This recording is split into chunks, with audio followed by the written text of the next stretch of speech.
The lazy way to make the world-famous tuna crunch sandwich. 1 full onion chopped up.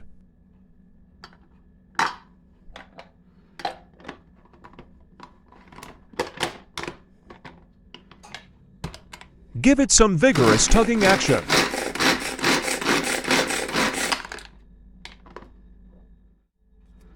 Now add 1 tin of tuna. Fishy. Shoot your load of mayo into it.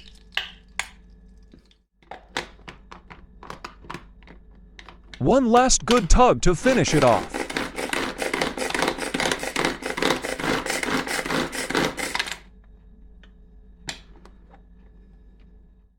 Bread. Cover slice with mixture.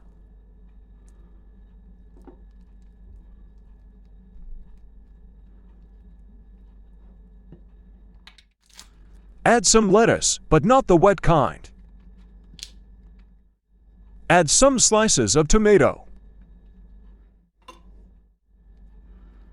Cover second slice of bread with your mixture.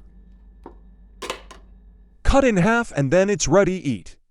Yummy!